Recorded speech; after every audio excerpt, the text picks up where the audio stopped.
Hello and welcome to CATSweek. I'm Martin O'Neill. During the September 18th COVID-19 press conference, Bloomington Mayor John Hamilton reported another city utilities employee with a positive case of COVID-19, totaling 13 CBU COVID cases. Monroe County Health Administrator Penny Cottle said the positivity rate was 7.3%. So that is coming down. That's a 7-day rolling average. So it does look backwards, right, over the past week or so. And we'll continue to watch those. The state has indicated, as I've said before, gotten confirmation we will be able to get a report on what the total numbers are and then kind of break out the community at large and the university so we can see that information in different ways. That may actually even be on the dashboard. I am not certain exactly how that will be at this point, but Dr. Weaver did mention that may be on the dashboard, the state's dashboard as well. Cottle said a person should only seek testing if they are experiencing symptoms or potential exposure and advised against general routine tests. She also mentioned plans for a flu vaccination clinic. We are continuing to work on plans for vaccines, for flu vaccine clinics are planned. Our public health nurses have 44 clinics planned, most of which are schools. And the word is, yesterday when I was talking with the state, that there is a huge increase in flu vaccine requests. And so we're pleased that hopefully that's an indicator that people intend to get their flu vaccine this year, that people are getting their flu vaccine this year, and we would encourage that. Cottle said plans are being developed for administering COVID-19 vaccinations once accessible. Indiana University Assistant Vice President of Strategic Partnerships, Kirk White, reported a decrease in IU's positivity rates. Positive rates went down from 77.5% the week before to 4.7% the week of September the 5th. So this is a good trend for us. It shows that the community efforts to do communications and the efforts that we've been doing on campus, particularly with the student community, is settling in. And I think students are understanding the kinds of things they can do to keep themselves and the community safe. White said IU is conducting 10,000 mitigation tests per week, and the testing has raised stress levels in students. The level of testing is causing the students a lot of anxiety because they get tested and then they've got 2 days to wait to see if they test positive. It's like any other medical procedure you'd have. You're waiting for the results. And that's what's happening with our student populations, is raise this level of stress. The Bloomington Redevelopment Commission approved a feasibility study endorsement, development strategy endorsement, and a funding match for the construction of a Trades District Technology Center during their September 21st meeting. Bloomington Economic Development Corporation President Jennifer Pearl said a third-party feasibility study was required for the grant application, which would pay for the construction. The U.S. Economic Development Administration requires a feasibility study conducted by a third party as a part of their application process. Essentially, they want to understand that the funds you're requesting are, in fact, for a feasible project, that you're not just saying, no, it's good, trust me. So we contracted with the IU Public Policy Institute, led by Tom Guevara, who was previously a high-level civil servant with EDA, so brings a lot of great background to the table. Pearl said the grant was part of the Coronavirus Aid, Relief and Economic Security, or CARES Act. Commission member Cindy Canarney asked Director of Economic and Sustainable Development Alex Crowley about community involvement in the project development. So really, it's kind of a consensus of a multitude of community groups, and certainly wasn't prepared in a vacuum. And a lot of these groups had the opportunity to review and ask questions and weigh in on the outcome.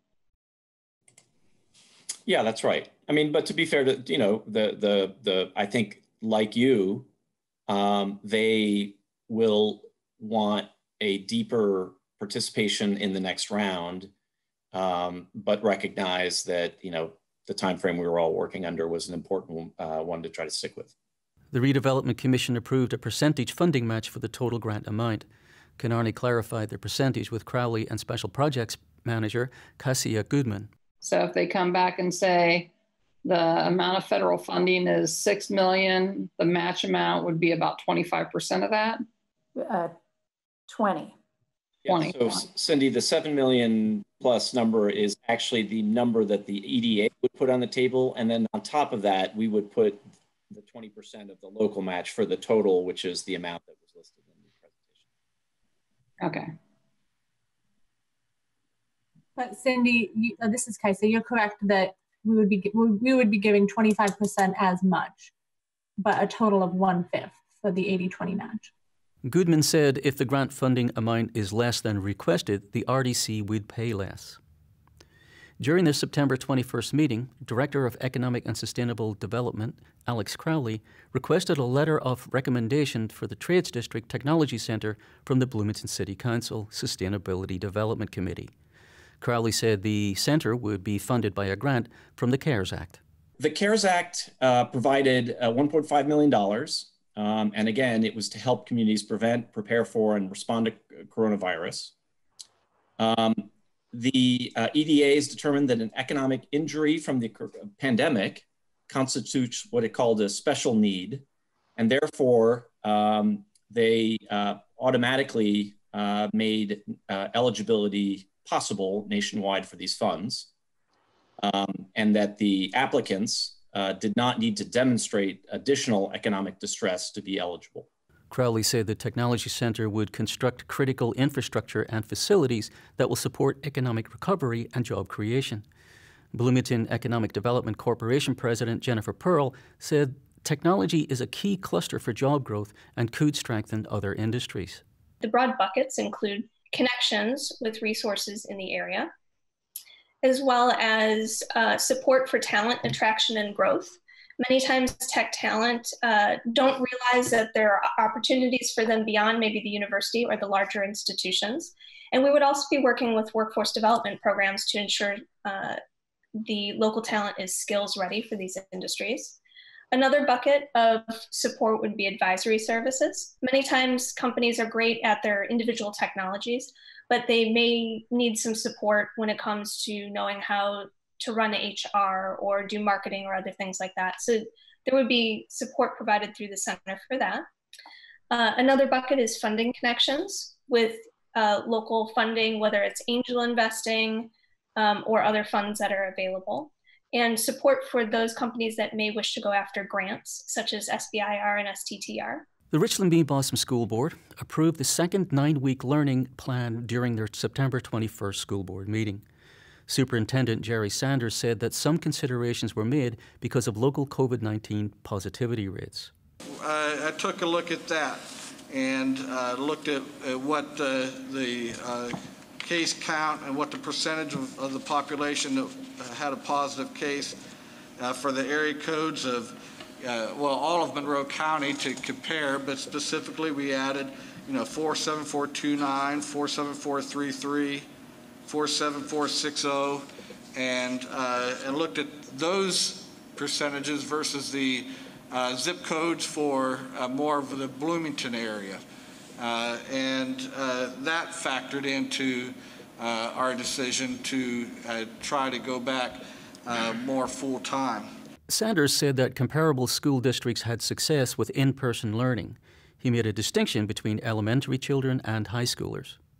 But last week, for the numbers for the high school, that caused me to be, I think, conservative and cautious in our next step. An elementary student is very different from a high school student. And you have to factor that into the equation. Sanders said that RBB saw 4 positive cases last week.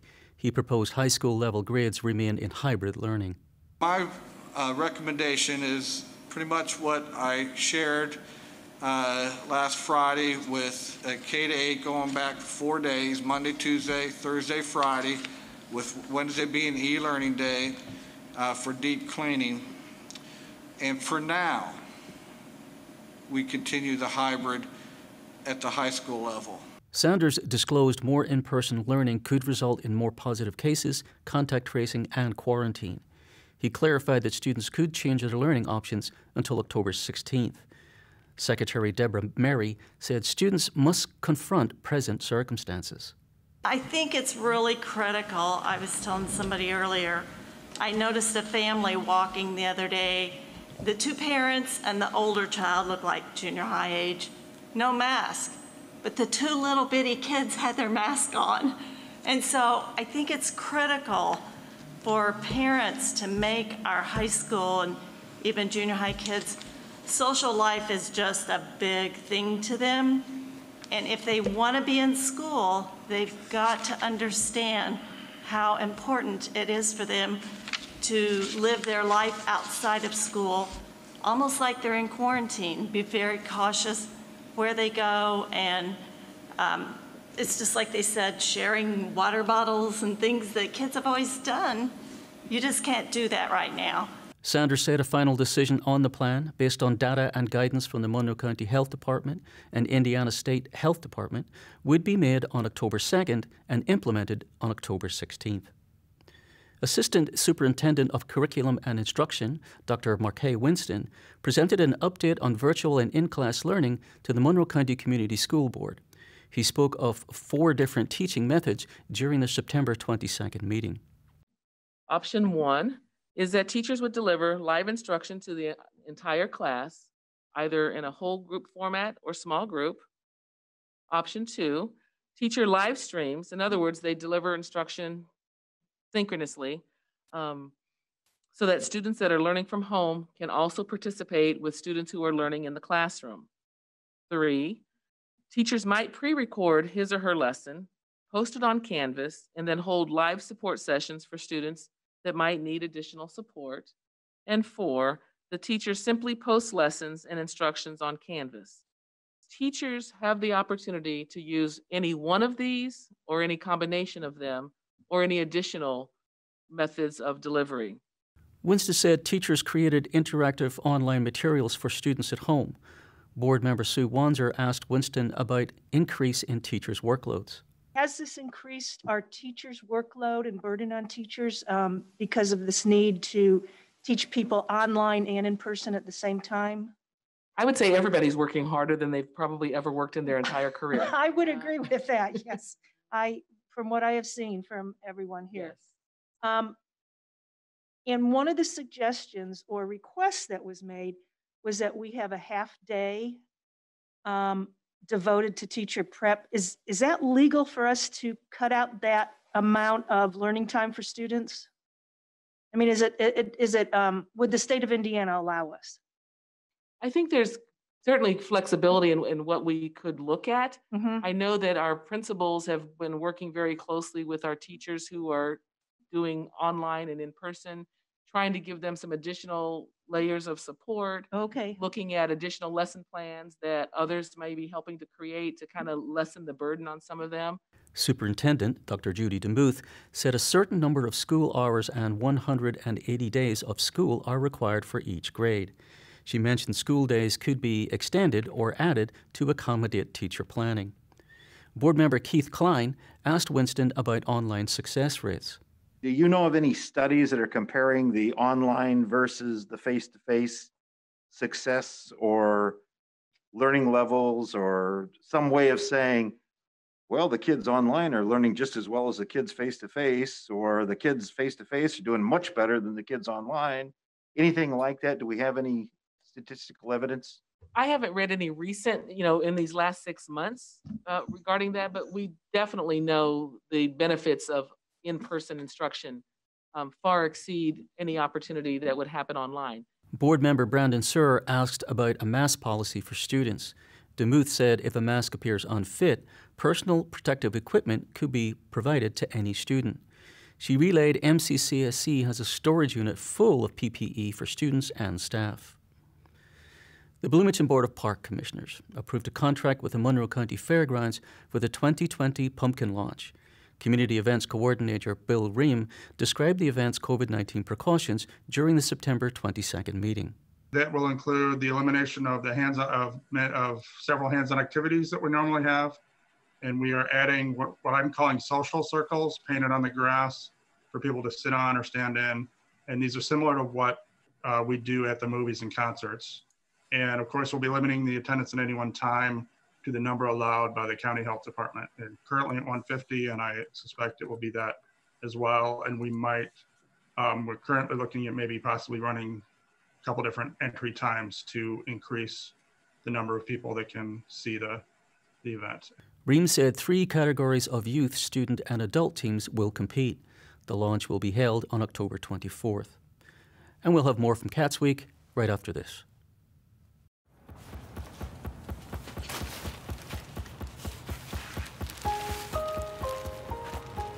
I'm at risk of thinking there's just no point in trying.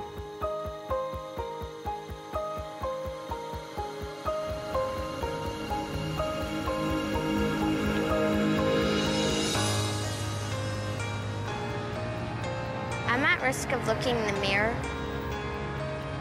and hating what I see.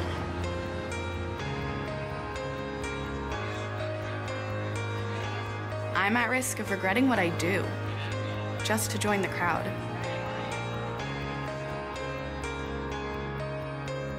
I'm at risk of being told not to tell.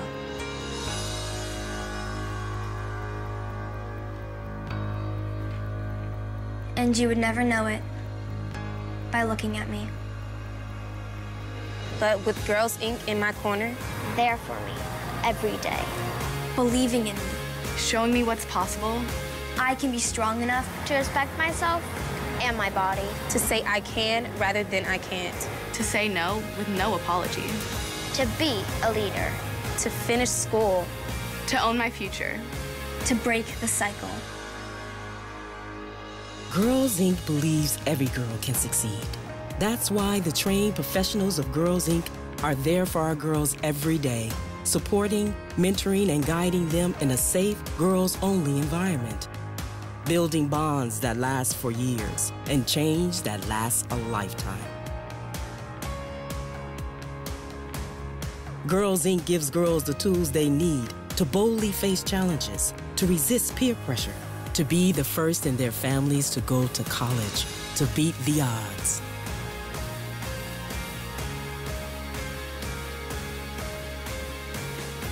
With Girls Inc. in her corner, every girl can be healthy, confident, and resilient. She'll do more than dream about her potential. She'll reach it.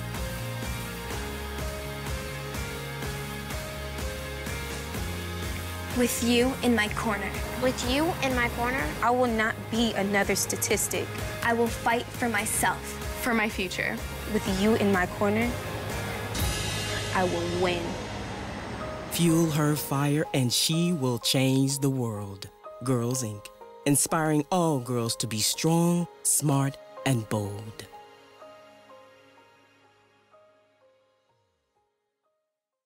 Welcome back to CATSweek.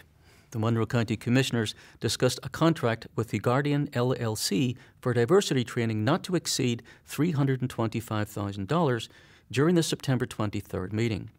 County Attorney Jeff Cockrell said county employees would be divided into groups of 50 for training. We went through and reviewed total number of employees. We found that we had currently 247 employees that are in the civil component of the entity of Monroe County, and that's who we are including in this. We used a 225 number because that is not a static number. That is in constant fluctuation due to turnover and things of that nature. So we wanted to get a minimum there and have the ability to expand it. I think you'll see language in here of up to 300, so that if when we go through the training, we have 250, we have 250. The price for 225 is $270,000. And so that was the basic minimum price for this agreement. Cockrell stated that 5 sections of the training are included in the agreement.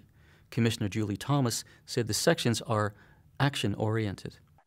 There are 5 different modules, including de-escalation, identifying and confronting bias, imposter syndrome in the workplace, bystander intervention, and culturally sensitive communication. And I think for me, what is really helpful is that this is a behavior-based an action-oriented training that also talks about what's behind it and how that relates to our behaviors and our actions. But I think it will be very helpful for employees. Commissioner Penny Githens mentioned the absence of observational training and expressed opposition to the assessment types within the contract. The proposed contract seeks to provide diversity training for less than half the county's employees. No needs assessment of the county's employees has been conducted, so it is difficult to know if diversity training is even needed, if de-escalation training is needed, and so on. The assessments being proposed under this contract, at least as they were explained to me earlier, do not measure the presence of racism, sexism, ageism, or other forms of workplace bias. The primary contractor has proposed using the implicit association test, known as the IAT, to measure such things. But the various forms of this test have not been shown to be either reliable or valid. Githens said utilization of the Intercultural Development Inventory was overkill. Chief Executive Officer Nichelle Whitney said Guardian is experienced and would address county diversity needs. The commissioners approved the training on a 2-to-1 vote, with Githens voting against. The Monroe County Solid Waste Management District approved a resolution on September 23rd for a Rumpke Waste and Recycling Resources Recovery Facility on South Production Drive. Board member Cheryl Munson said this would not be a landfill. I'd like to begin our meeting by clarifying that the resolution, which is our first order of business, does not pertain to a proposed landfill, as there have been comments in text messages and on Facebook about this. It is for a waste and recycling transfer station. It is also not for a material recovery facility or MRF. That's another point of confusion. It is for a transfer station at the location of a previously planned trucking facility. Community member Lindsay Alexander questions what the plant would include. She mentioned concerns about property value and odors. Rumpke's Director of Business and Development, Ted Nura, said the waste would be controlled. Will it have odors? The short answer is no. We're required by law to control those odors.